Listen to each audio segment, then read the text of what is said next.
Alright, so I've been wanting to do this for a little bit, but I haven't been able to find time. This morning I finally got some time, so I'm going to do it.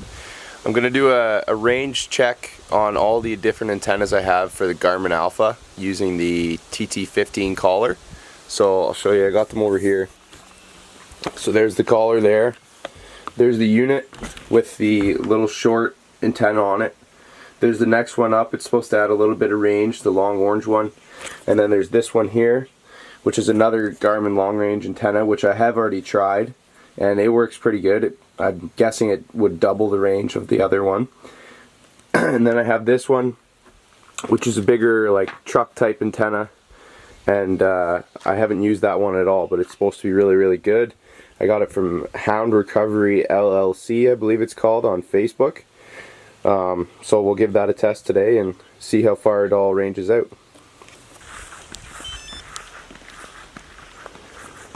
I'm just going to hang the collar in this tree in my front yard, and we'll go from there. To make it the most realistic, I'll hang it down here at dog neck height, and we'll see how it goes. So as you can see, this is the short antenna, the first one, and it cut out at 1.47 kilometers. I'm on Ivor, and I did drive up and down the road a little bit to see if it would pick it back up, but it never did. So I'm going to switch over to the next antenna up and we'll see if it grabs it. So far it has not picked it up, but I'm going to drive down the road and we'll see if it picks it up.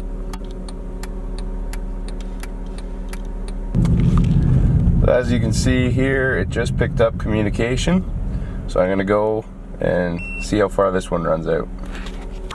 Alright, so this one made it to 2.25 kilometers. That's the furthest I picked it up. Obviously I drove a little further and the GPS is reading 2.34 right now, but 2.25 was the last communication to the collar. So as you can see, the new antenna is on here, the longer range one, and it is picking him up at 2.34. So we're going to run this one out. Alright, so that last antenna actually impressed me quite a bit. The furthest I picked up the collar was 8.38 kilometers. And now I have actually used that one in the woods, and the furthest I've picked something up was, I think, 5.15 kilometers or something like that. So that's like a real world hunting situation. This is like a little different. I am in a vehicle, I'm sticking the antenna out the window, but the terrain in here, like where I'm doing the testing, there's lots of trees. It's fairly hilly, but it's nothing like the mountains or being in very hilly terrain, so it's fairly flat. So that's obviously going to affect the results just for people watching. But this was the antenna that I just used, and it got 8.38 kilometers. And up from about 4 kilometers on, it was kind of sparse. It would cut in and out, but up until about 4 kilometers, you had perfect, consistent connection. So we're going to move on to the other one, which is actually up on the roof, and we'll see how far that goes. From reviews, it's supposed to go very far, so that's why I went and bought a coffee. I might be in the car for a little bit. Here we go. So as you can see, now picked them up. It's 8.36 kilometers, and we're going to see how far she goes. So I just wanted to show it so people believe me.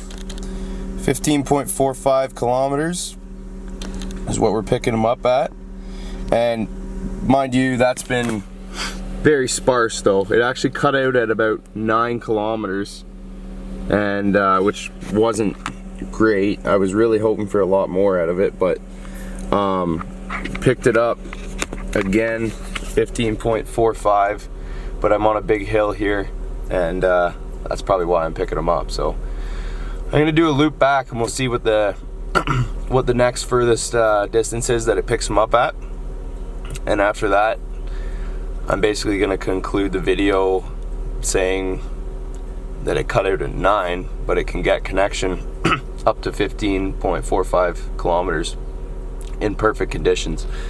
And I also don't know, like, it's June right now, there's lots of leaves on the trees, so for hunters using this in the fall or winter when there's no leaves, it might have a big impact on how far you could go with your unit, because there wouldn't be that leaf interference with the signal.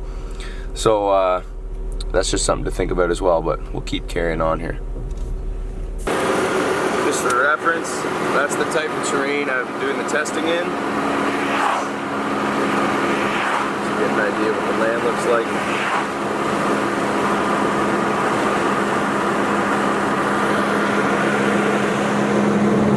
So on the way back, the closest distance that it picked it up was 6.37. Unfortunately, it didn't perform as well as I had hoped. I was hoping to be a lot better than that. But regardless, it's a nice antenna to have because you can just leave it right on top of the truck and have it hooked up inside. The other antenna, I do like it because, like the other long range one I have that collapses down, I do like it because it can go in your pocket with the unit and you can carry it wherever and just throw it out. And it gets you a lot more consistent range within the range that the other shorter antennas would work. It's just that one's more consistent. Like, you can get it wherever you want versus the other one you only get connections sometimes, even though it'll still work. So I like that one because I'll just throw it in my vest pocket as I'm walking through the woods towards the dogs or whatever. But then it kind of sucks if it's raining, you're sitting in the truck and you want to see where the dogs are. You have to stick the antenna out the window and the inside of the truck gets wet or the bugs get in or whatever. So it's kind of nice to have the one on the roof or the hood that the cord just hooks right up to the unit. So that's pretty good. But overall, those are the results. I hope this helps you guys out with purchasing any of your antennas, and have a good day.